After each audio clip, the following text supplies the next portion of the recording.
Hello and welcome to Salt Rock Colony. This is the Voice of Reason under 1800 tourney, round one. This will be the first game we'll look at. We'll look at mostly round one and round two. Hopefully, the final games are played this weekend. So, first off, big thanks for players signing up and playing. We did have a whole bunch of technical issues with FAF. This has been the most in 2 years over last year, which is a bit disturbing, but hopefully it's nothing that is permanent. Pilot, of course, is quite busy, so people should give him a break. He's been doing a great job for FAF, and I'm sure eventually he will be able to solve the problem.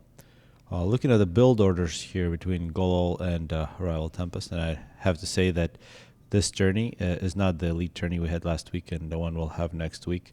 This is the one for players who want to have a tourney without getting beat by Zoc and Lucian. So it's good players, but just a little underneath the elite. So the limit is 1800 global rating. And this one we see Golol, who actually jumped in at the end. Big thanks. And that's one of the things about the way I want to do these tourneys is that they're always done at 10 a.m. GMT, the Imperial time, on Saturday. And if people want to play and they haven't signed up, show up at that time. And if there are spots and people who signed up didn't show up, then those people lose their spot immediately. And that's how Goal got in this one. We did have a bunch of spots because typically I can put the schedule up a little earlier, but since the forums are down, I was not able to do so. So enough of all that chat. Let's see what's going on. Second air versus second land, and that should be... I think from what I've seen on this map lately, second land is quite powerful, unless you can get a lot of mileage out of this bomber. And you really got to go bomber. You can't go interceptor in this case. It's really good when you go second air interceptor against second air when you win air control and get nice intel. But when you go interceptor from second air into third air, you're kind of defeating yourself, and then you lose the land battle.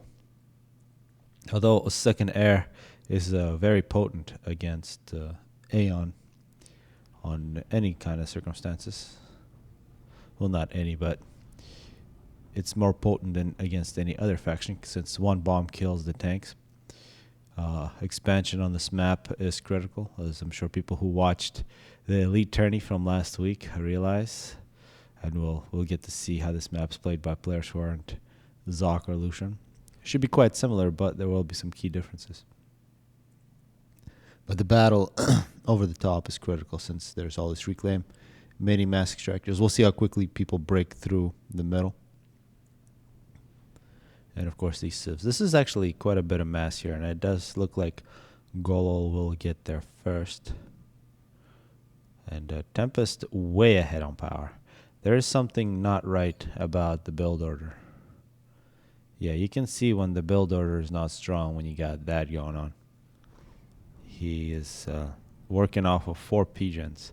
He's really putting a lot of worth into that Hydra. And once he finally finished it, he's going to have a decent economy. But he really kind of screwed himself over a little bit there. But looking at the stats, though, he's not doing too bad. And given that he doesn't have any air yet, he does have a land advantage. And he has the ability, I think, to take over the top. But as we are expecting, I'm actually going to run these at +1. This bomber from a rival Tempest might do quite well. And I'm not sure if this is the Tempest who played so well in the original Worldwide People's Championships. Wow, that was... Based on this micro, it's very suspicious that it is, because Tempest,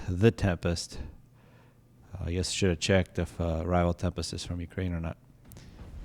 And another great bomb. So you can see here in this case, second air is definitely paying back dividends. Up on top, though, we're going to see the land advantage. One thing, though, we got to look out for, the micro for Tempest will be critical. You never want to send your bombers over the middle because of all that flak. But now we got 4 bombers just bombing with impunity. He did see that there is no air, and this air factory was prevented from being finished. And actually here, the question would be, what is the best target for the Tempest? And it would definitely be power. These P-gens on Actually, now you can bomb that interceptor. There's no reason not to kill the unit while it's still being built. Best anti-air is that interceptor actually got hit by some splash, but that was extremely close. And that interceptor needs to get a lot of kills. But 5 bombers up in the air. With 5 bombers, you can really annihilate all the power. It takes 8 bombers to kill the Hydro. 8 Aeon bombers. Takes less Seraphim bombers. Up top, we do have the battle, and in terms of mass, Golol should have an advantage if he wasn't power stalling. And his power stall is only going to get worse. And in this case, when he got lost at Hydro, he really should have stopped his air production. Also, his interceptor's not doing so well as the Tempest. Oh, wow. The Tempest playing with fire here. This could be a draw. If Golol wants a draw here, he could easily have it. And 200 health. I think it dipped a little under 200. So, not really sure what Golol is thinking right now. In terms of his economy, he is in a very bad position because he's got no power. And defect, oh yeah, he's paused it. That's good. He's repairing that. That's 40 power that he shouldn't be wasting on repairing that factory. And where is the Tempest? This is where a couple subs could end the game, or Tech 2 Air, of course. Tech 2 Air with only 200 power is not going to happen. Point defense up for the Tempest. A whole bunch of land, a massive land spam here arranged by the Tempest. But he needs to do something about the top. He's really pushing hard through the bottom. And actually, I think he's got enough units to push through.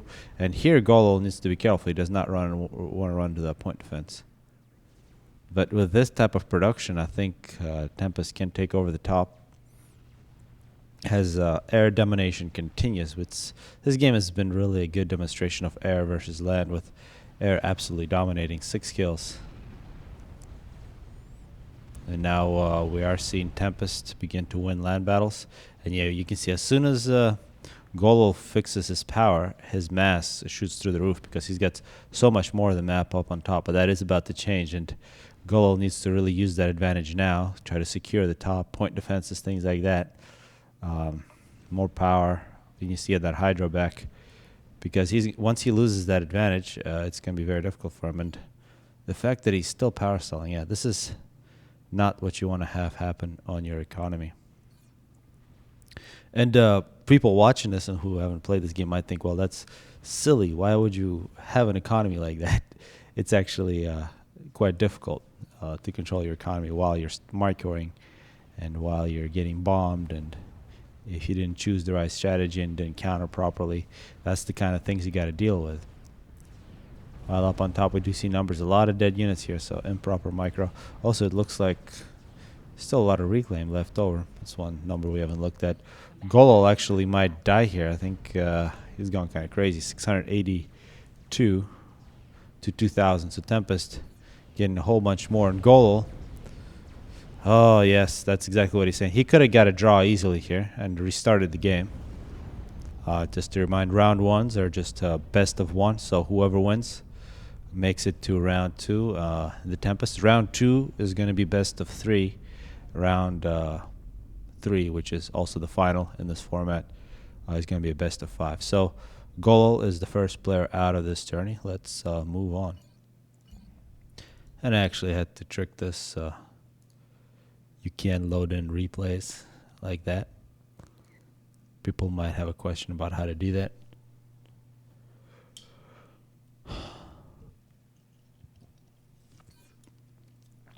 All right, so who do we have here? We got Mephy and Kaiser. Now, I think 2 of the stronger players to join this tourney. Kaiser, I think we had a replay with him where he just got. Maybe I shouldn't ruin it, but a couple of videos ago, Kaiser was featured playing against Chlorgas. He played extremely well. Played with Cybern, but he is taking on another favorite in this tourney, in my opinion, Mephy. Yeah, there are some other good players who signed up as well, so they'll definitely get some competition. But both going Cybern, both going first land 2P gen. Good luck, good luck. Cybern on this map, I think, oh wow, this is interesting. A first Hunter Scout. So yeah, he's gonna try to cut off. So you can see the overall strategy. One thing you don't want to do is run close to the civilians. These point defenses kill light assault bots very quickly. That would be a major loss. 7 seconds plus another 3 seconds. That's 10 seconds invested into the original factory. See if the civilian responds. Oh no. Wow. Mephy with the worst start you could possibly have. Well, he can do it worse, but that was pretty bad. So first kills goes to the civilians. Second land from Kaiser. Kaiser rushing up the middle. Actually, Kaiser's rushing to Mephy's base here. Second air for Mephy. And it would have been a very good light assault bot. It would have cut off that engineer. This engineer will actually be critical for Kaiser. It's going to be a whole bunch of reclaim in this area. A scout moving up. Scout moving down. But Kaiser, surprising. People usually don't do this. Perhaps Kaiser is hoping that the ACU for Mephy will bypass him and go to the civilians while he can avoid the ACU and run into somebody's base. Because if you run into somebody's base and their ACU is still there, you're putting yourself in a lot of problems because there's a lot more build capacity and you don't have to have units walk across the map to help for the defending player. Up on top, we got the second try Mantis from Mephy. Mantis on Mantis. This is these types of battles between tanks. It's a question of who gets first shot. Then it's a question of turret speeds. And here, this Mantis from Kaiser is not doing his job. It's protecting nothing. It's protecting trees, while an exposed engineer here is going to die working on, yeah. That's a failure. So this Mantis there needs to get the analogous kill here. Needs to answer. And we'll see the, Mephy here. I think he spotted this ACU. See the scout here and the Mantis. An engineer dies, a radar. A point defense going up immediately for Mephy. Oh man, these civs are just dominating against Mephy. But this Mantis here, critical kill. But it's really been, it was a mistake from Kaiser. Finally, that Mantis pays with its life. Let's check out the reclaims real quick as the two ACUs are going at it. 500 for Kaiser, 800 for Mephy. A lot more power for Kaiser because he did grab that Hydro. As Kaiser actually playing with fire here. He's about 1,500, no. Yeah, about 1,500 health less than Mephy, and he needs to run into the water. He did avoid the point defense. So overall, he did force a point defense from Mephy. Oh, and a gesture, okay. Kaiser could be in trouble here. So these kinds of moves that he just did there, I think they're extremely dangerous. A bomber, though, from Kaiser. But Kaiser, okay, so he stopped because he wanted to shoot at units. I think if he would have kept running. Wow. Well, he had an idea which didn't work. So both players kind of failed there. I mean, I got to say the MVP is definitely this point defense. Dominating against Mephy, but that domination was not enough to prevent Kaiser from committing a suicide inside Mephy's base. Ask Lucy for help more often. Yep, Radar is definitely OP. No counter to Radar except to bomb it. And stealth, things like that. Things that Cyberns do.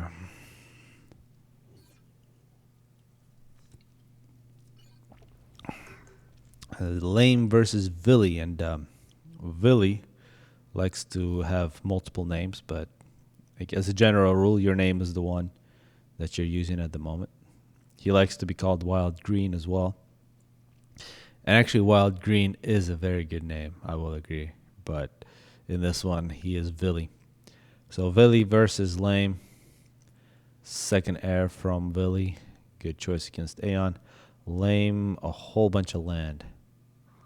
So actually, this one, it's also going to be a very tough game. Two very good players.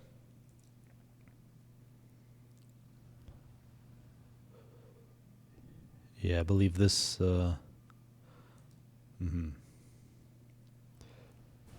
6, 7 PGens. So from the first two games, we saw Mephy win, and we saw in the first game, man, I got no memory. But those first two games, those two winners are going to play in a best of three, and then the winners of the next two games are going to play in a best of three. Oh, man. I need more Red Bull. It appears that Villy, yeah, he's reworked his build order there a little bit.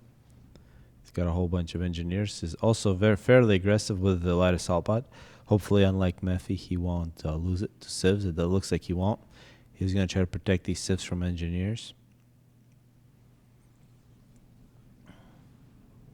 It appears 6 pigeons. This is a build order I really like from Lame, where you typically have like 2, 5, but you can go 2, 6, and then go 2 factories, 2 land factories. It's a very nice land spam factory. So land spam build especially works well when you can get a little bit of assist on the ACU. It does appear that, okay, the scout will spot light assault, but let's see if Flame can protect his NG. Yeah, he's going to run into the water, and Aurora is dispatched. Spirit's going to be sacrificed to spot. Up top, see a Spirit running right next to an engineer, shoots it with 1 damage per shot. And yeah, this engine needs to not commit suicide on the civilians. Looks like, yeah, the Aurora with 1 kill. But you got to say that light assault pod did not get any kills, but did prevent the construction of that mass extractor and also delayed the Hydra, which might actually be, no, this is a good build order from Lame, no problems. He's going to get 3 land factories, a lot of build capacity.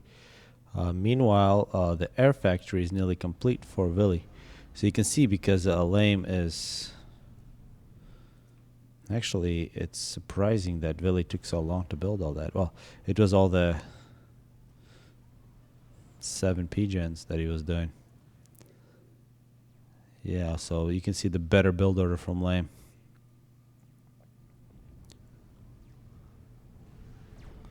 Actually, let's check out what Lame is going to be making. Quite a few NGs here. It's actually pretty heavy in engineers. It's an infinite build. Yeah, this factory is going to be purely engineers. He's going to get more. And one thing people sometimes forget, which I think is what Lame is going to do here, is when you start this second stage after your initial build order, wow, he's definitely not using his resources. Is when you start a factory and then you get another engineer and you start assisting, you will power stall unless you get that second engineer to start making power. So you have 2 groups of engineers. One group is making your land factories, the other one's making power. If you want to make it better, you can have one group that goes factories, power, factories, power. If you can figure that out. But you can see when you do this, you're going to start power stalling. It's something that's very easy to forget. But once Lame gets that Hydra, he should have a little more leeway with what he does. More factories from Lame. So Lame will try to overpower with massive land spam. Meanwhile, Villy, or Wild Green here, has pretty good balance. He's got quite a bit more power. Significantly more power. He does have bombers dispatched. He's much slower to expand to the top. The bomber still no kills. Are we going to see some air? Yeah, it looks like Lame's ACU is going to be making some air. Nobody's grabbing the reclaim from the civs yet. This bomber is just a very good scout. It's not doing anything else. So, couple Auroras. Yep, those troops never made it. 3 kills. Meanwhile, Villy's ACU going up against a bunch of Auroras. A bit of a waste of Auroras. 2 shots per tank. Aurora is a lot more fragile than a regular tank. 50% more fragile. Oh, wow. It was a good bomb, but it could have been so much worse for Lame if he didn't dodge. 5 kill bomber. Scout flies over civs. You can see scouts can fly over civs. As long as they don't slow down over Tech 1 AA, they can go ahead and make it. If they start turning over A, then they get in trouble. An engineer is going to die for Villy. And this is going to be micro for Lame if he can retreat quick enough. And the Manti, yeah, once they get close, there's really no chance. Especially with spotters like this. Cybern have a big advantage. You can see a bit of a split there from Villy. Villy playing quite well. Lame getting some kills on the ACU is going to get to the civilians first. See some mods there from Villy. Yeah, this is really good from Villy as a bomber takes out an Engie. Villy had a better build order, has way more power. Lame, I think, yeah, he's going to finally remember that he needs to make power. Imagine, yeah, he's probably power stalling for a while. When you're power stalling, you have no radar. And or Aeon with no radar is just really bad. As Villy is getting an upgrade. It looks like it's going to be the gun. The gun against Aeon is going to be absolutely dominant.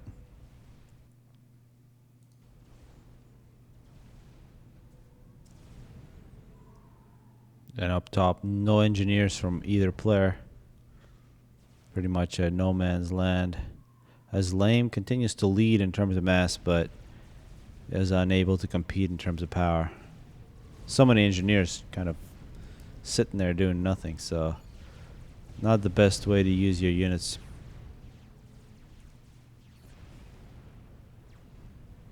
So it's really a demonstration of how a build order and how the way you choose to make up your base can have an effect out in the field. As we see, oh yeah, this will be important as long, yeah, that artillery should not have run into the point defense. Even though Lame had a lot more land factories planned, that didn't really have an effect against Villy, who just had a better build order. And the gun is nearly complete. And once you get the gun against Aeon, you've effectively countered them, unless the Aeon player can attack away from the ACU and just keep on drawing the ACU. And if you're Aeon and you see the gun being used against you in the Tech 1 stage, you just run away from the ACU. Let the ACU do whatever the heck it wants. Kill everything else everywhere else, because you know that the other player invested so much, they have to have a weakness somewhere else. And that weakness is actually up here. You can see there's numbers for Lame, which he needs to use. He needs to take over this area. He does have a little bit of air now, and Navy, I'm not sure if he can afford that Navy. Lame continues to push with his ACU. It's been a good push. You can see all these dead mass extractors. Lame still has an advantage. And this is where I think lack of radar, although no, it's not a lack of radar, it's lack of attention. Lame, no mass whatsoever. He's recovered in terms of power, but now, Tech 2 Navy. Tech 2 Navy is not the best way to go on this map. Tech 2 Navy is effective when you have a lot of mass. When you're in the 20s, I mean, you can see this is taking 11 mass, and each one of these engines takes -2. So just the entire mass income would go just into this project. But of course, you need to be doing a whole bunch of other things. Each one of these factories takes -4. Good ACU usage from Villy. And I think if you want to go Tech 2 in this situation, Lame could have gone Tech 2 Air with Aeon. He would have very good tools like Mercies, which would be able to counter the gunned ACU. It would prevent Villy from using the ACU so aggressively, because you can see now Villy is he's just marching in. He doesn't care. As Lame is retreating. Elsewhere, we can see Lame getting shot at, and if you don't dodge, even the Medusa will hit you. And artillery does hurt, takes a lot of damage. Full health for Wild Green. As Aeon is pushed off into the sea. They can float, but they're not going to live for too long. Lame's in the water, waiting to die. No more base for Villy. So Villy, very good build order. Actually, he played extremely well on this one. There's really no mistakes for him. He recognized Aeon. Oh, this could be a mistake. Although it's a gunned ACU, it's very difficult as Aeon to kill the gunned ACU. See, it's just rapidly Yeah, especially with a little support. I think if there was no support there for Vili, it could have been much worse. But 52 kills, 2 veteran Cs, Gestures coming in. Yeah, that was the last push, and it's pretty much over. And yeah, a destroyer, not a good idea. 14 kills for Lame, 64 for Vili. And the gunned ACU is the simplest thing you can do against Aeon. And this, so much invested. I mean, this is like 3,000 sitting right there. Could have had Mercies. I think Mercies and Gunships could have kept Lame in this game. I think it was very even until the last moment when he chose to make that factory. And that would have neutralized the threat of the gunned ACU. And then elsewhere, those gunships could have done a lot of good work to try to keep map control. But, of course, that did not happen. So much reclaim possibilities here. I think at this point, Lame should just call GG and throw in the towel. Yeah, I think this was the major. I think until that, it was still a game. Lame was forced into making a decision once he saw that gun, but he made the wrong one.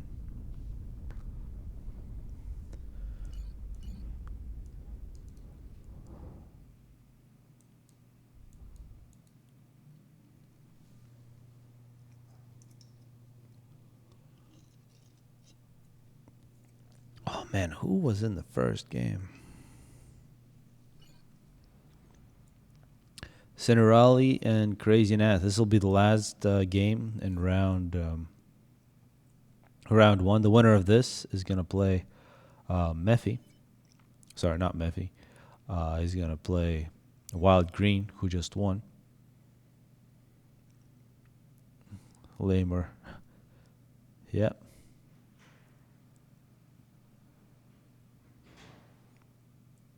Could see Cyburn versus UEF. Oh, Crazy Neth with UEF. That should be pretty interesting. UEF, it's like Blackheart. Like Crazy Neth is one player who used to play in the Worldwide People's Championships. Looks like he enjoys his tourneys. Hopefully he shows up in 2 weeks or wins this one. Who knows? Cinerali, that's a lot of power.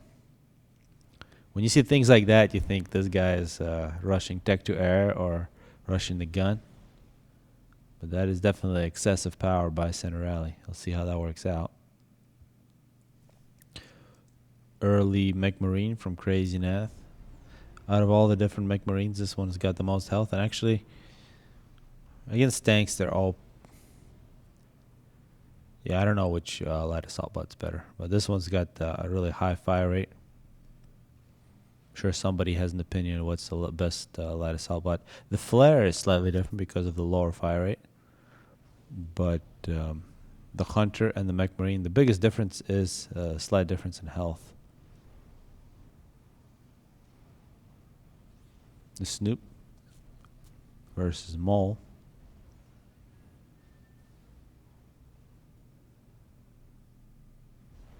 Craziness, second land. And yeah, it looks like it's going to be a very aggressive ACU from Center Rally. Not sure if I agree with that. You typically want to stay home, build at least 2. And now Crazy Neth with that light assault bot can start doing damage, although up on top there's also a Hunter from Center Rally. So both of these engineers are exposed. I think it's going to be successful raids from either player. But the big difference is that Crazy Neth stayed at home to make 2 land factories, while Center Rally didn't. There goes the engineer, and there goes the engineer nearly simultaneously. And actually, yeah, an extra mass extractor here for Center Rally. With a Mantis, it will chase that Mech Marine away. Striker should chase away that Hunter. But Center Rally's advantage could be here that he will get this reclaim. Although it's not that big an advantage because there is a bunch of reclaim you can get back at base as well. Crazy Neth, a lot more methodical. Just like a EF player has to be. Yeah, that hunter is gonna die. Good combination. Mech Marines and tanks together used to be used a lot more often. If you can get the tank to be shot at while you then micro the Mech Marine in the right position, you can get quite a bit of damage. Thinking what's the damage per second on a Mech Marine? It's probably similar to what a Striker is. The biggest difference is the health. But this combination really does allow a lot of microing options. So, of course, when you got numbers, 4 Manti with even perfect micro, this shouldn't work.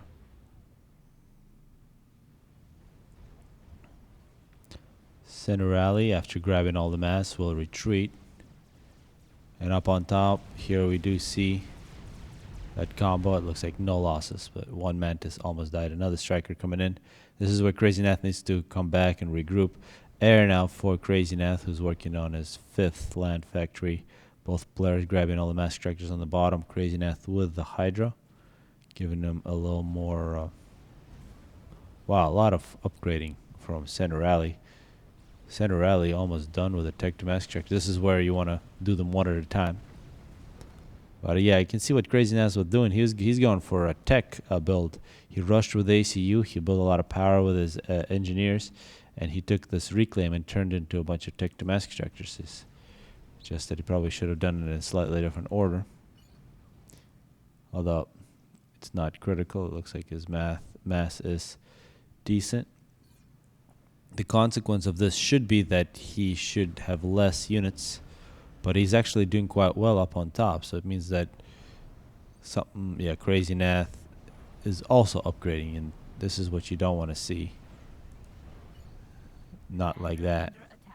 You want one paused and the other one finish, and then you unpause the other, and otherwise the eco looks pretty decent. Both players very similar power. But yeah, this tech to mass extractor here should be a big advantage. Up on top, we see numbers with the Manti. Although Striker's retreating, an engineer dies. Good pressure. Looks like that Striker got a kill an engineer. That was a critical kill. Bombers for Crazy Neth. Engineers getting killed by civilians. And interesting little flak there from Center Rally, anticipating bombers. An interceptor there as well. On the bottom, looked like Crazy Neth taking a little more area, grabbing an extra mass extractor.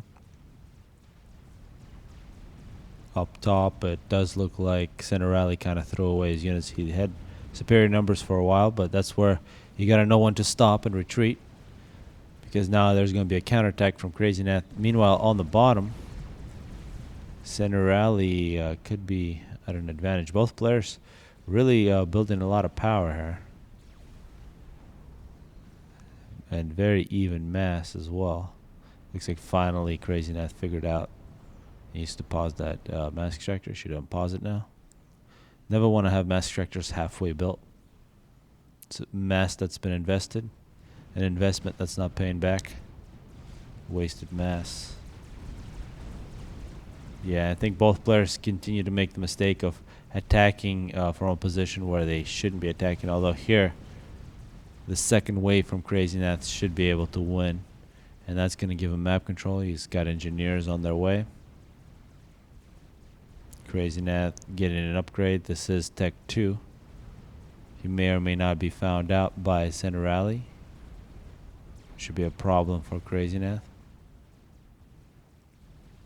And Crazy Neth getting a victory up on top. Although in terms of air, Center Rally, he's going for 3rd. So Center Rally has the philosophy of never to stop upgrading, which could work.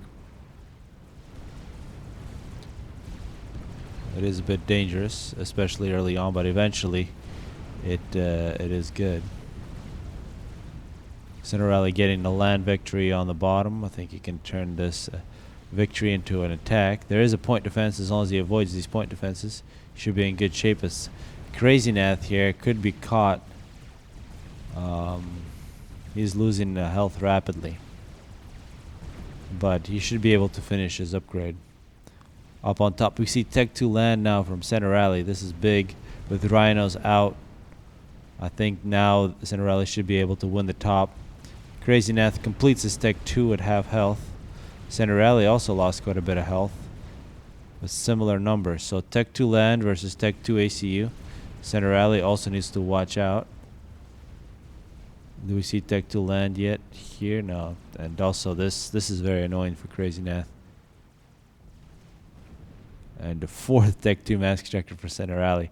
What's saving Crazy Neth now is that he does have map control, but only for a little while. So far I gotta say this has been the closest game of round one. At least the most entertaining one so far. Trying to remember the very first game, but my memory is just shot. Gosh. Yeah, these rhinos, 300 mass per unit instead of 50 per striker. So the same cost as 6 strikers, but they're definitely so much more powerful.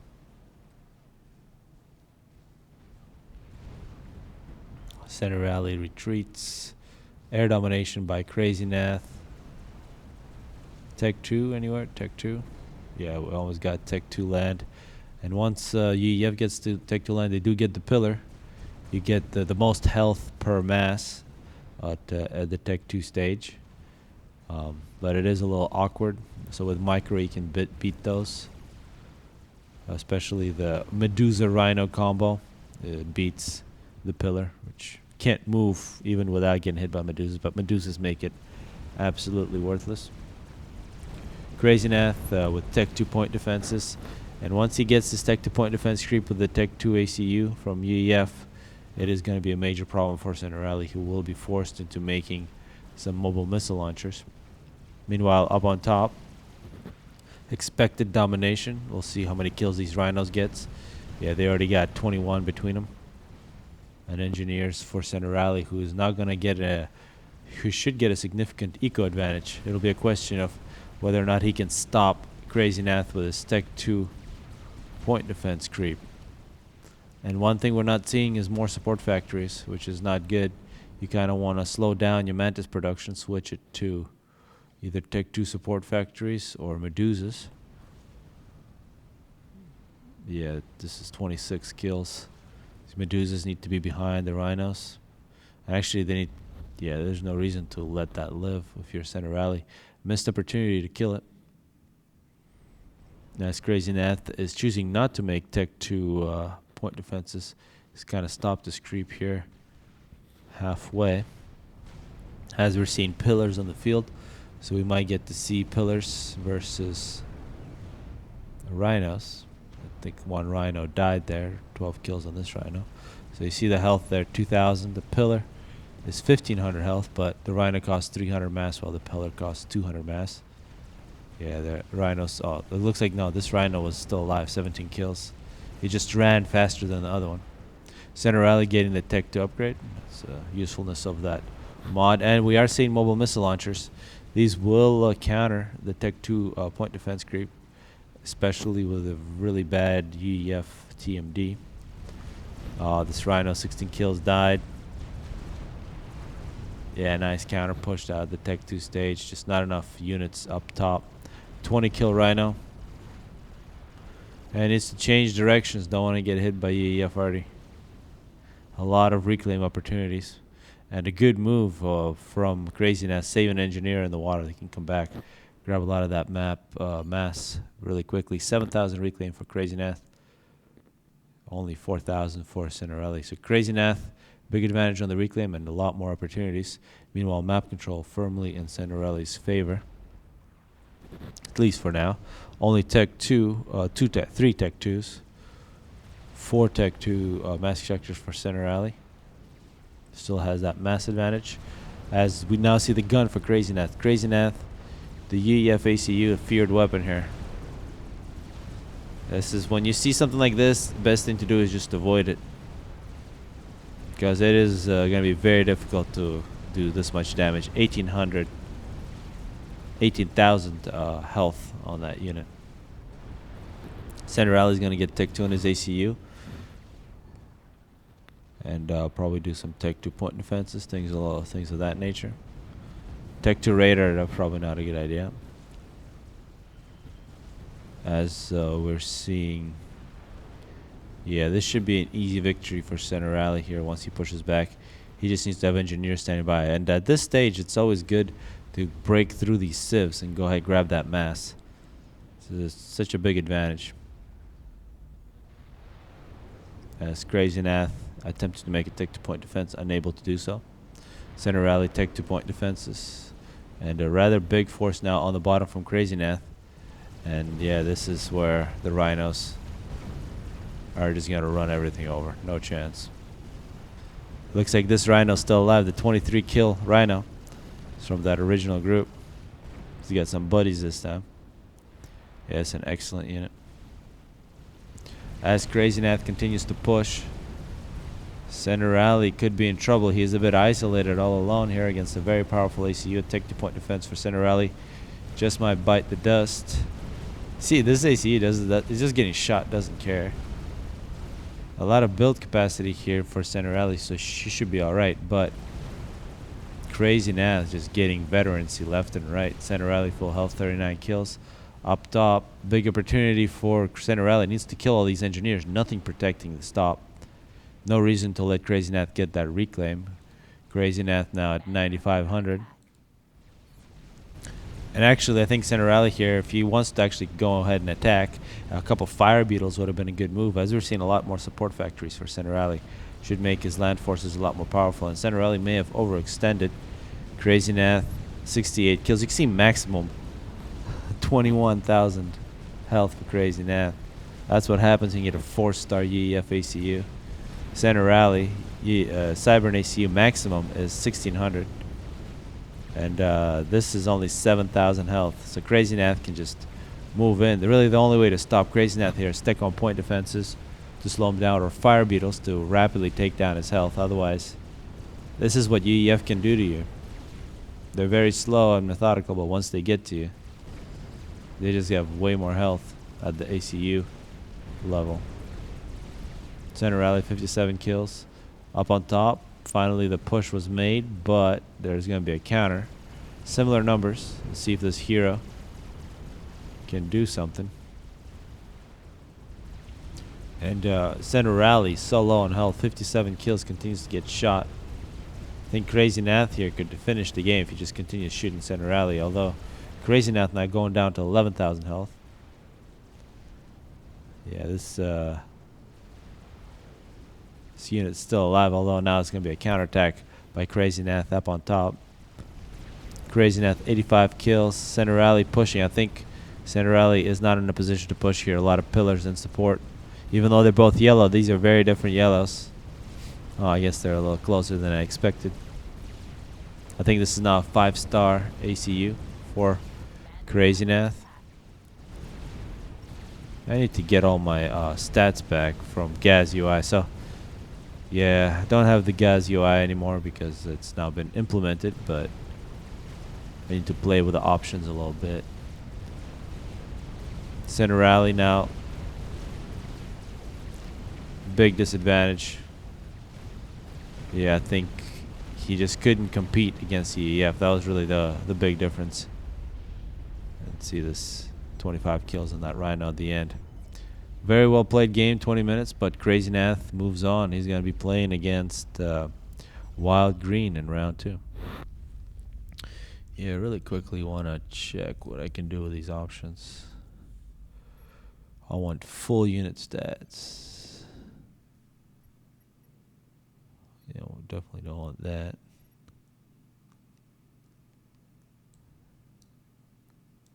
I want subtitles. Tooltips, got that. Don't even know what the heck subtitles are. Don't want those.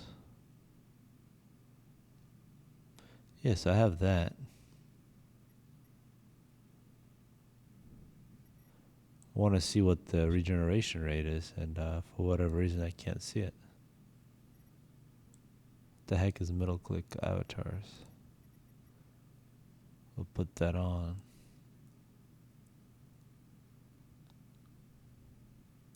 Yes, I have no idea. So if somebody has a suggestion how I can see the regeneration rates, because I used to see that. I can just see the health. Alright, so let's move on to round 2. I'm going to finally find out who won game one.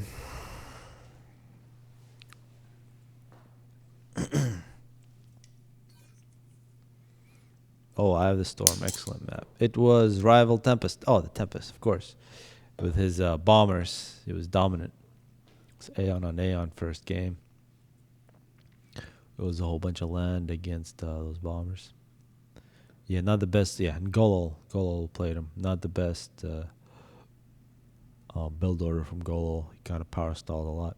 But here, the Tempest versus Mephy. Very similar ratings here. And if this is the original Tempest, I remember him being very good in this map. Mephy, though, also an extremely good player. Aeon versus Cybern. This map, you really got to give it to Aeon because they got the Aurora. He can, very first impact is going to be grabbing these 4 mass ejectors as well as these 4 rocks. Common build orders on this map include very quick upgrades, and just like we saw the way Centrali played early on, where he just kept on upgrading his mass extractors. This is a way to play this map. Just continue to upgrade, and eventually, as you get more and more mass, switch to tech to air, tech to navy. Tech to navy, you can use up as much mass as you possibly want. Second air from Tempest, surprisingly not going to the Hydra, so he's got to rush that Hydra. If you don't take the ACU to the Hydra, that means your early engineers go to the Hydra. Otherwise, you're really, especially when it's this close, and on a map where air is so important, it's probably not the most ideal build order. This is what we're seeing from Mephy. He is staying back, but his early engineers, 2 out of the 3 early engineers are going to get the Hydra. So we might see a difference here early on. Early Engie in the middle from the Tempest. We don't see an engineer in that direction yet from Mephy. Interesting placement on those scouts, looking for any kind of first bomber cheese. Yeah, you can see the Hydra is going to finally be started, but this is significantly later than Mephy. Mephy is already nearly complete. Mephy overall is going to have a lot of power. You can see he went with 7 PGen. So 7 PGen Hydra means you're probably, he's going to be making multiple air factories, because that's too much for a single air factory. The Tempest, he's actually going to be all right. He did go 7. Yeah, but a lot more power for Mephy. So it'll be a single factory versus 2 factories. Both players recognizing the need to make air, and also Mephy recognizing just how important Navy is going to be for him. Going very early Navy. If he can keep Tempest out of the water and then use frigates absolutely dominate the Aurora. They'll take away the Aurora threat. A bomber first from Tempest. Second air factory coming out for the Tempest. Both players now very even on power. Yeah, it looks like neither player really had a problem. Yeah, neither player did anybody start upgrading a mass extractor. It looks like, yeah, that's usually the best way to power stall on this, when you start upgrading early.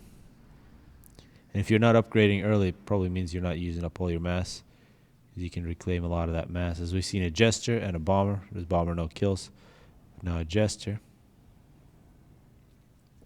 A little lost, must say. Gotta use that Jester to a high. You gotta get a lot of profit out of that thing. A nice bomb from Tempest.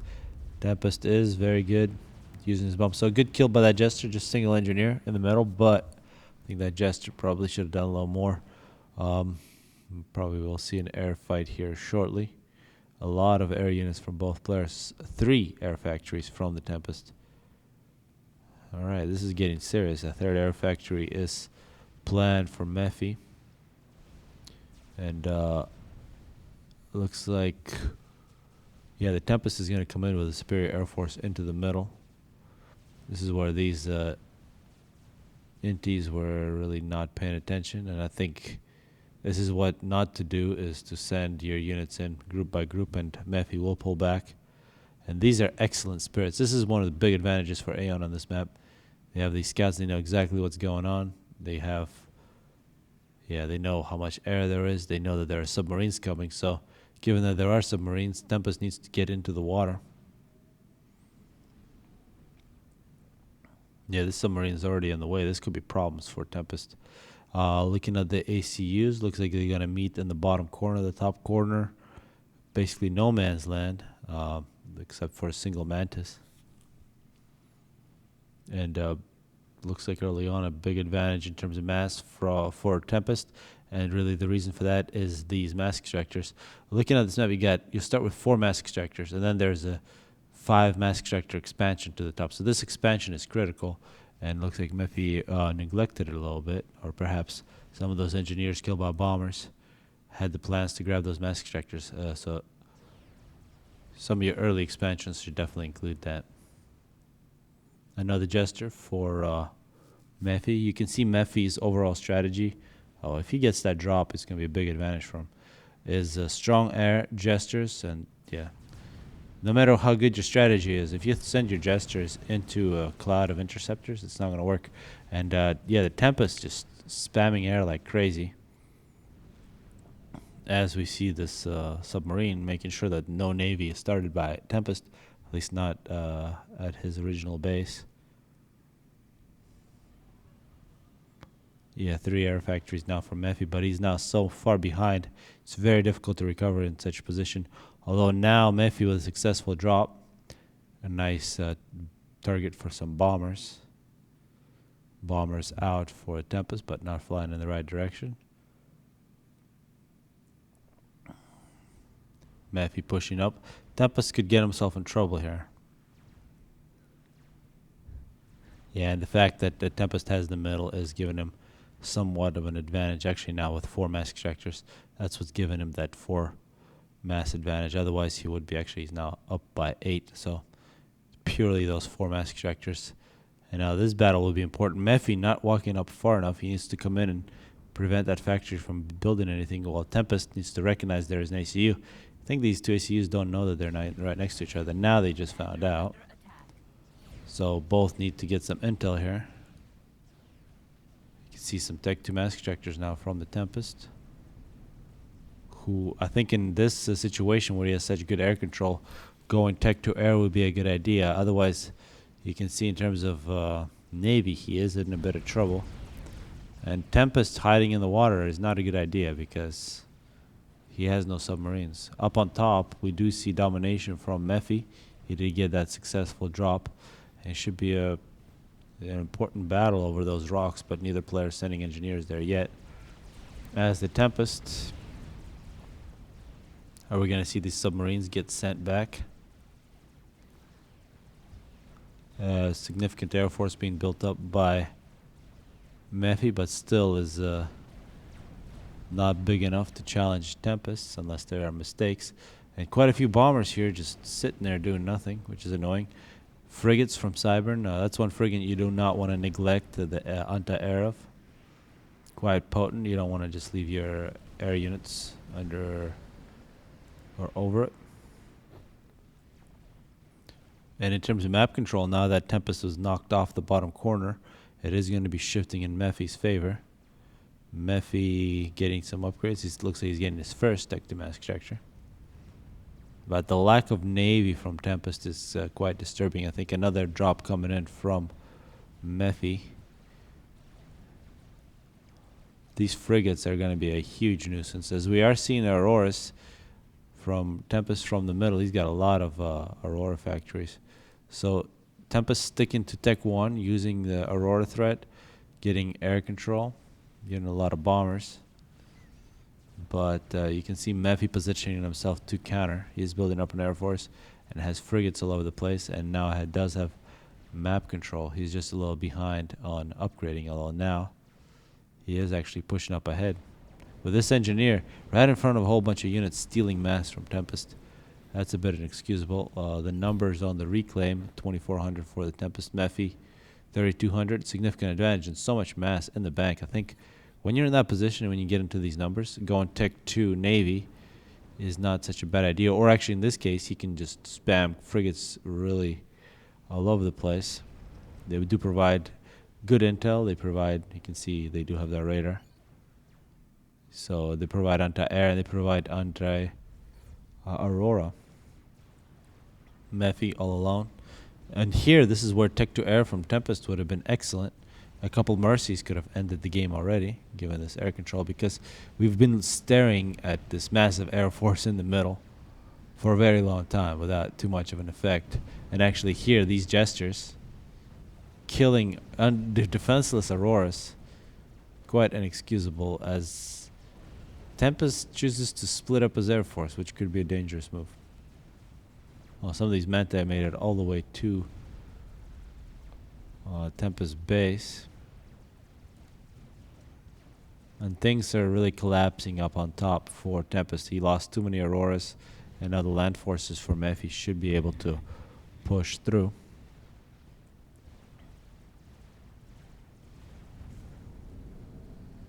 Yes, many Tech 2 mass extractors. Well, that's actually only 2. We're seeing, the 4th one coming up for Mephy. So Mephy really taking over. Mephy very quickly, I think he recognized that he had map control, switched to upgrading. We did see a whole bunch of mass in his storage, which he for the most part used up. Excellent power balance as well. And he is now at the Tech 2 stage making a destroyer. And here, this is an important air fight.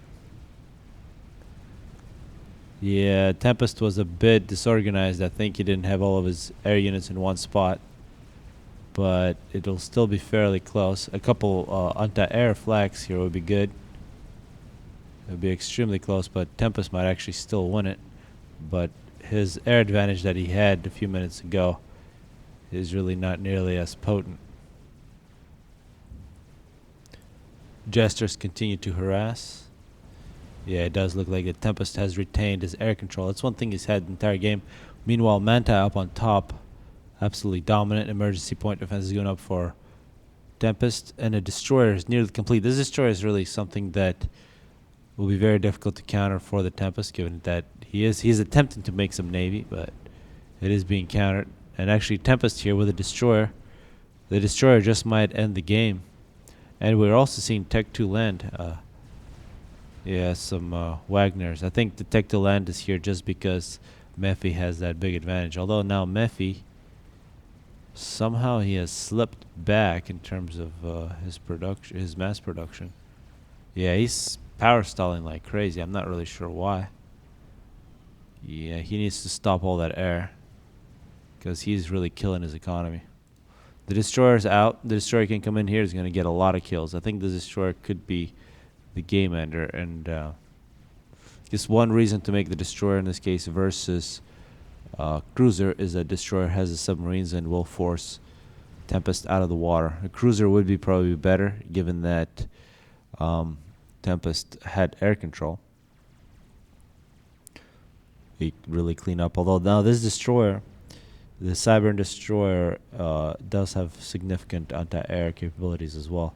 But if there is tech to air, which we haven't seen, this is very frustrating. And it looks like finally Tempest able to get into the water, but he doesn't really have the build capacity. Tempest getting shot at. Tech to engineers, tech to point defense, probably a bit of an overkill there for Mephy. Tech to power completed for Mephy, which will really make his economy significantly better than Tempest's. He should be able to out air spam him. But the lack of tech to air from Tempest makes no sense because those gunships would have really been dominant a little while ago. But at this point, given the presence of tech to land, I think gunships no longer really that good of an idea, and there are really not many options left for Tempest. It's really a question of a mistake, perhaps, from Mephy. But we do have to remember this is a best of 3. The next game would be on Loki, and the third game is on Canis River. But Mephy here, I think, is in a great position to take game 1. If people look back and see how this map was played by people like Pachirico and Zoc, a very different dynamic than what we saw here, but still. This game looks quite different based on who plays it.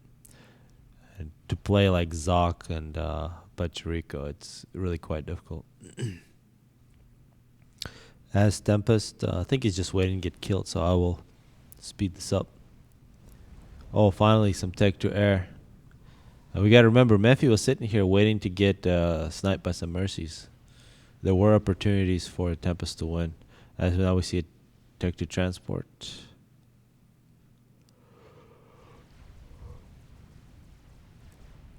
Yeah, 50 mass deficit. That's pretty much over. Where did the ACU go for Tempest though? He went home. That will just prolong the game. He continues to upgrade, but that doesn't really matter now. Multiple destroyers. Still destroyers. No cruiser. It's a bit disappointing. 10 kills, 9 kills. Nothing that can be done now. Gestures once again. And we might see another air battle here shortly, but I think now Mephy should have an advantage.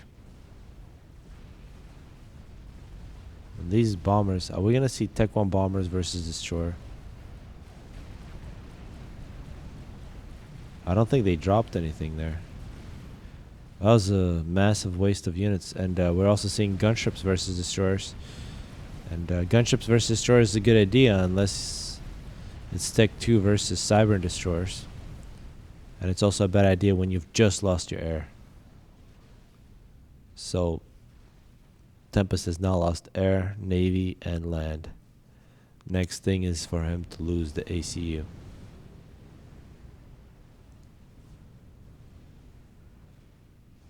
Looking back at finally a cruiser from Mephy. He's also going to get an upgrade. Oh, what is that? It's something very expensive. Yeah, the middle has also been completely lost. And a bit of a counter, but runs into Spirit Tech. As, yeah. No hope. Gonna see a land assault. The Wagners come out of the water. Focus in on Tempest. And to give game 1 to Mephy. We'll see how these two players are going to get on Loki next.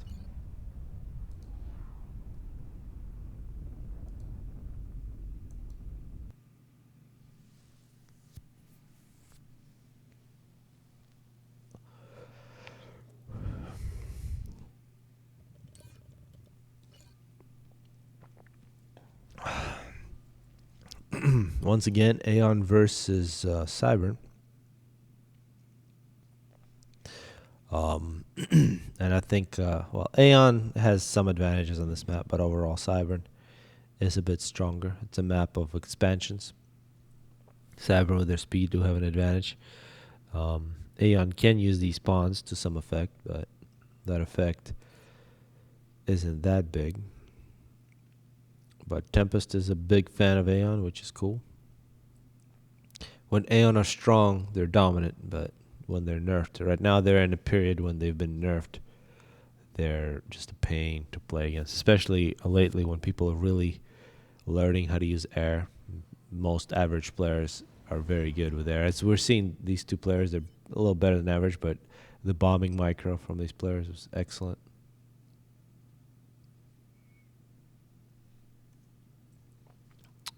Let's see. Probably second air. The typical build order, second air. Probably see it from both players. And when you know that the other players go on second air with first inti is very powerful. So it becomes a bit of a guessing game on some of these larger 10x10 maps. To reiterate, if you go second air with bomber, very powerful against third air. And if you go first air interceptor, very powerful against either first air or second air bomber. A lot of times what happens is both players go bomber with second air. And then it's really a question of micro. And then how quickly you can switch. It's a question of how you can protect your engineers and how quickly you can neutralize the bombers. And here we're also seeing from the first land factory, besides making engineers, it does make those hunters. Hunters waiting for a kill, but this hunter could be countered by an engineer if Tempest is paying attention. So it might take a little micro from both players. A micro opportunity. Yeah, no micro there from Tempest, so easy kill. And Aurora is dispatched. Aurora misses. Yeah, these hunters are very quick and dodge shots, especially from Auroras, quite well. And the Aurora is just too slow, won't catch up. A bomber for Tempest, a bomber for Mephy. No surprises. Actually, bomber scout. They're going to pass each other in the middle. And I don't really agree with flying directly to the middle. I really like to cut out these side engineers. But this is a good direction to go. Except that there was no bomb there for the Tempest. No bomb for Mephy yet either. Successful kill. It looks like single kills for both players. But killing this engineer is a lot more potent. And a second bomber. Oh, nice dodge there from Mephy. An attempt to do a double bomb does not work. Oh, and anti-air finished, but yeah, factory there on the bottom has been finished. I wanted to slow this down this whole time, but kept on hitting their own buttons. It was very important for Mephy to save that engine. Now it's going to get those mass extractors. An ACU to the top for the Tempest, an ACU to the bottom. So both players actually playing very similar. As we're also seeing a point defense, such an early point defense, it might work out. Good looking radar here for the Tempest. It's relatively safe. You got to go around to kill it, which actually is something that Mephy might do. Good scout for Tempest. And this is there's a lot of different places people put down the land factories. It's a fairly common one. A lot of times people put factories here or even back at their base or up on top there. Let's see all the different variations. Yeah, we can see here from Tempest. He's putting a lot of his land factories up top. You can play defense by pulling back here. Or really when you put up factories here, you're expected to try to knock off the enemy player off these two expansions. Tempest using the Auroras. Go across this little water bridge. Tempest really needs to kill that mole. Yep, there it is. One kill. Scouts for Tempest. Find the engineer up top. And a very annoying Mantis killing engineers. I'd actually kill that Aurora. That'd be ridiculous. Does 4-kill Mantis. Yeah, no respect for Aeon. Oh, that's a drop that's didn't quite make it far enough, but the units are safe. But it looks like the transport will die. There are enough Manta in there to deny these Auroras on the bottom. Up on top, it will be critical for Tempest to deny those top corner, because if Mephy grabs both corners, which I think he should be in good position to do with this AC on the bottom, he will have a significant mass advantage. And actually Mephy here denying a lot of mass extractors. His raids with the Manti and the Hunter early on, I think, have been the biggest difference in this game. In terms of bombers, there were a couple more bombs for Mephy, but I don't think they were really that consequential. Tech to land for Mephy. Yeah, Mephy playing extremely well in this one. Yeah, good raids, and now the Tech 2 stage is going to neutralize any advantage that Aurora might have. Although any kind of advantage that Aurora has, I think, is mostly in people's heads at this point. Yeah, and this is where Mephy with the ACU is going to take this bottom corner. That's exactly what needs to happen with the Tempest. He needs to take the top corner with his ACU.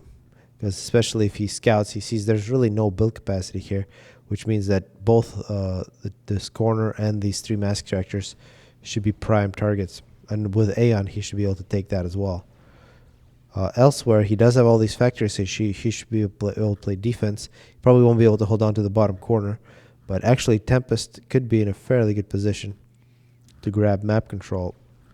He is at a disadvantage in tech, though, as we're already seeing a tech 2 power generator going up and tech 2 mass extractor upgrade for Mephy. He might actually be. Yeah, he's mass stalling like crazy. That's one thing I've seen in Mephy's games. He does seem to overuse his mass a little bit. So don't feed Mephy reclaim. If you feed Mephy reclaim, you will counter his biggest weakness, which is not what you want to do against your enemy.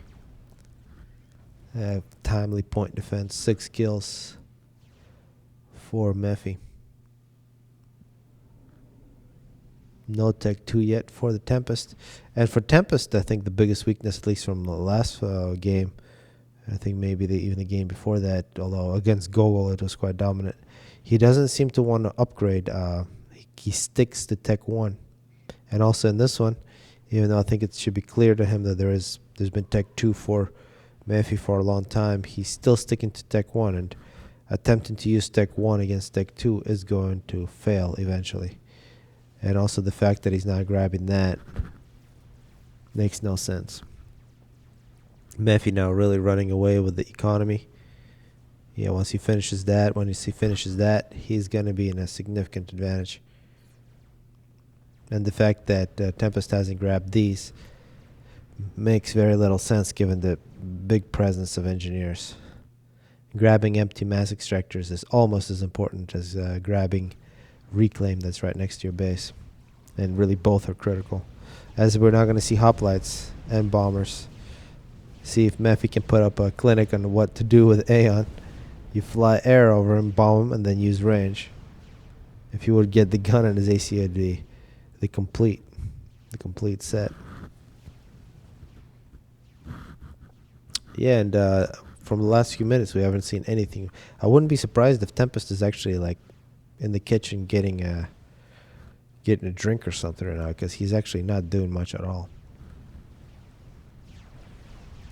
Yeah, these hoplites are actually surprisingly good. Just like in Aurora, when you get air control with hoplites together and you micro them, they're very potent at the Tech 2 stage, especially against Tech 1, especially against Aurora. So the correct choice of units by Mephy against Aeon. Perhaps a push here with the Auroras. Yeah. Oh, and that Tech 1 torpedo launcher from Tempest. He's going to try to attempt to push Mephy out of the water. Now he might. His problem is that he does not have a. Yeah, he needs to get some sonar. His torpedo launchers are not going to fire if they can't see the ACU. Yeah, this is a long-term project here. The big problem with their Aeon, you try to do some quick move with the Tech 1 stage, and you'll be projecting it for the next 2 minutes, allowing the other player to build up. Okay, this is going to be, yeah. This is how Mephy decided to deal with this push. These bombers are going to take care of this problem.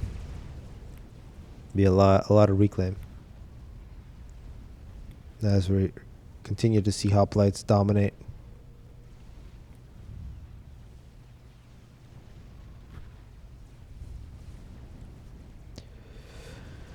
Oh, yeah. I think the Tempest is in bad shape, so Mephy might be our first finalist. Because, yeah, 2 games and a best of 3, that's all you need. Unless somehow, where is... yeah, Mephy's ACU. Against Aeon, you should never discount the Mercy threat. So when you're sitting like that with an ACU, even when you got air control, you could be vulnerable to losing the game at any moment. But Tempest has shown he's not a player who wants to upgrade. He'll stick to Tech 1 and attempt to do something. But his attempt was a long projected Aurora push that was easily countered by Tech 2 and bombers. Yeah, this is where Aeon is good. Finally, the Tempest, after about 5 minutes, decides to take over the top corner. I think if he would have taken it a little earlier, would have given him that it would have been a significant actually mass shift, and his eco would have been a lot better compared to what it is now. Because yeah, Tempest is his economy is a reflection of his choices up on top. As the hoplites continue to dominate. Is there some stealth field in here? If there was a stealth field here from Mephy, it'd look real good. As we're also seeing gunships. Yeah, the Renegade gunship, the best gunship against Aeon. Nice spread on those. Yeah, we might actually get to see that, how well these gunships do against Aeon units. Probably won't get the chance because the hoplites will kill them too quickly. And still absolutely no Tech 2 of any kind. And gunships don't care if you have Tech 1, they'll kill you. Tech 2 gunships will kill Tech 1 flag quite easily. Yeah, but bad target selection, you gotta kill that first. See the spread. And a bit of an air fight that will be dominated by Mephy. Yeah, as this Tech 2 push continues. I haven't seen a single Rhino here. This has been all hoplites and bombers. And you can see how good they are against Aeon. In the next patch, we need to push for Aeon to be buffed again. Make the Aurora actually powerful. Make it feared. Because nobody gives it any respect now.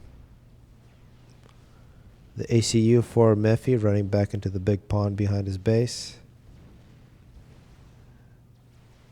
Gunships for Mephy. Yeah, this is where we're going to see gunships versus Auroras. Maybe. I hope. Yeah, these are lazy gunships. They don't want to fight. They're Greenpeace.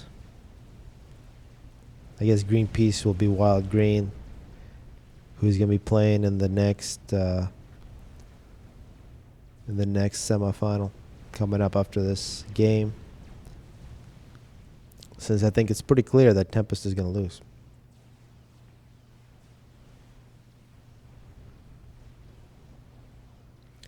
But the other two players, who are Lame and Wild Green, I believe. Man, my memory sucks. You guys probably know who it is.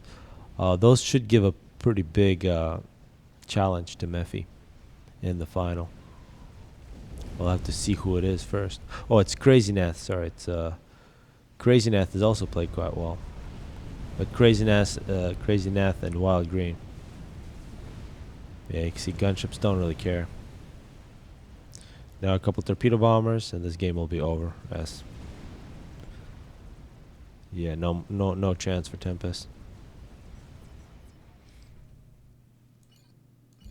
All right, so one problem, and so first off, big thanks to players for actually putting up these replays and the replay IDs on the forum, and one reason to actually upload the replay to the forum is that sometimes when you put up the ID and in the vault it's corrupted, as the first game on Eye of the Storm between the next two players was. So we don't actually get to see it. But I can tell you that Wild Green won that one. So we're going to go straight to Loki, where Wild Green is already one game up. Yeah, Villy, Wild Green. Totally confusing. And let's see how well Crazy Neth. So Crazy Neth is in a must-win situation. If Villy wins this one, that means that he is going to be in the final against Mephy. Also interesting, Villy preferring Cybern throughout this tourney. Crazy Neth preferring EF.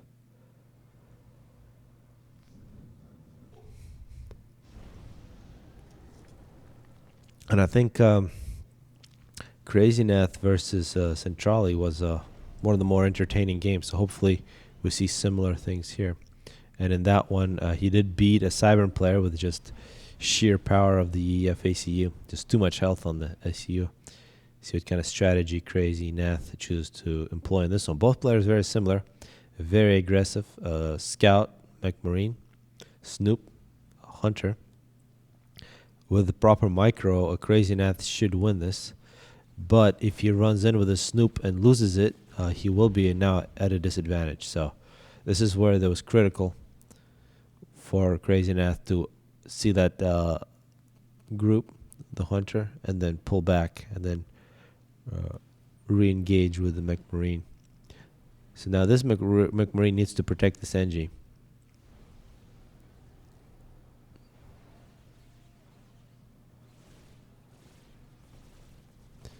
And with the micro, you can see one player was micro and the other one wasn't. It was Crazy Neth. It's easy win. Good defense. Elsewhere, let's see what are we. Oh wow, Crazy Neth is not making air. Second air with bomber from Villy. So Crazy Neth, let's see how he deals with this. On this map, it's very dangerous not to make air, at least in the third spot, because expanding engineers are so critical, and bombers will eventually kill your expanding engineers. And making so much flak that you can cover all the different paths means that you probably won't have any tanks. So it's a fairly clear choice to make air at some point. And actually, Crazy Nothing makes so much power, he could have made air third here easily. He's now wasting power. As the ACU for Crazy Neth is going up to the top. And let's see, yep. So this is the effect of not making air. You lose expanding engineers. So this whole bottom part of the map is, as that McMarine finally dies, is kind of cut off for Crazy Neth. So Villy should feel pretty good about grabbing it. Another engineer is dead. You can see Flak, 3 kills. Yeah, Flak finally takes care of that bomber, but you can see the intel here. You can see 3 land factories, which means we're going to see more bombers. Yep, more bombers for Villy. Villy, very similar to Mephy, has played extremely well. So he was significantly better than the players that he faced. And, yeah, I guess we only saw round 1. Maybe I saw some more of his games.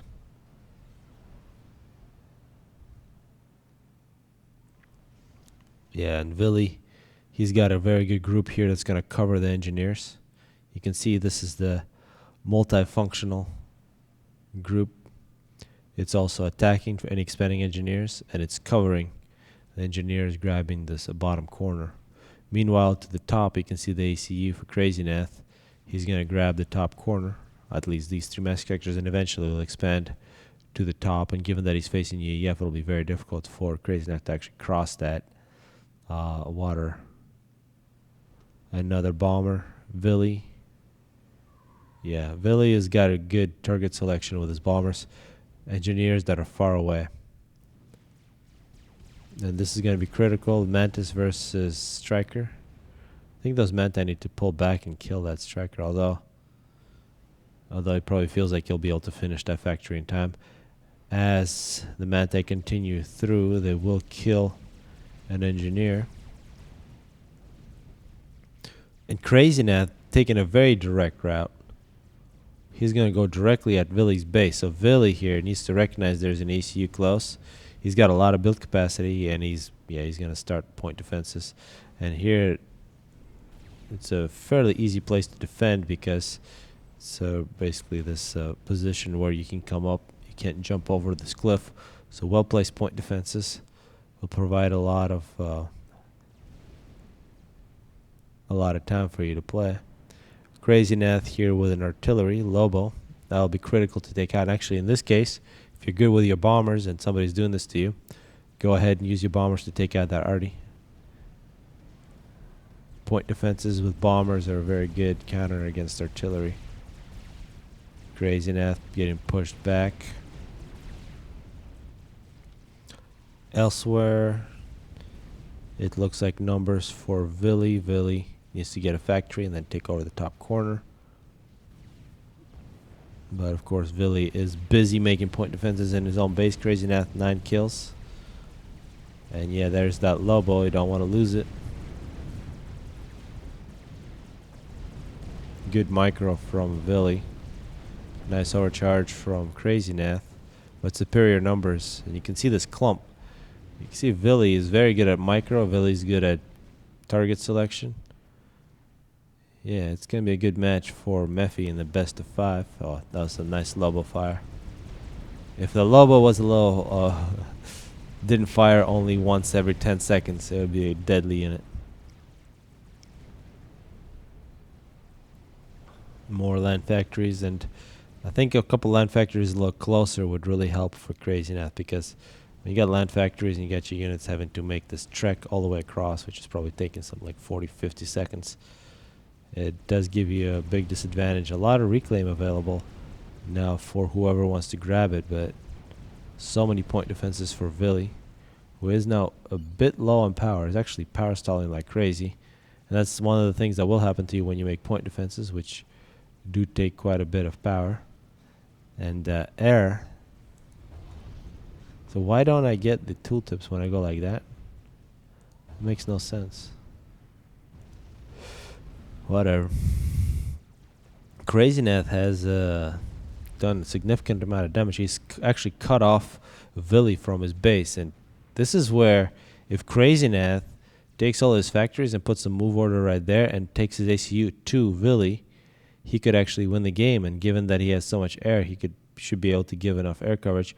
Vili, in such a situation, of course, would start making point defenses, but with a couple Lobos and with these engineers making factories close, he would be able to win the game. And this is where you need to keep track of what is the point of this game. The point of this game is to kill the enemy ACU. Crazy Neth here is really focused on killing this. Well, he needs to kill that. And that's something that most players actually make a mistake with.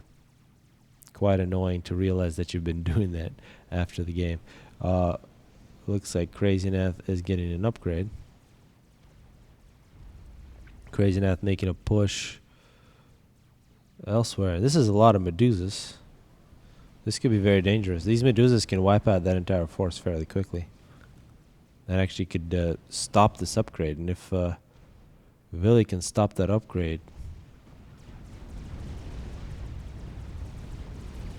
see the micro here.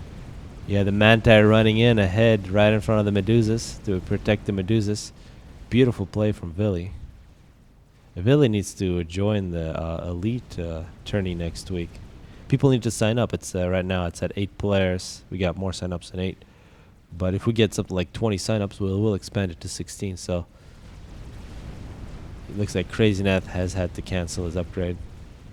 Yeah, all these Medusas ruined his day, and really good micro also ruined his day. And then air battle, which Vili has now captured.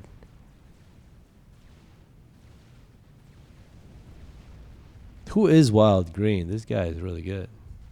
I'm really impressed with this play. Crazy Neth, 43 kills.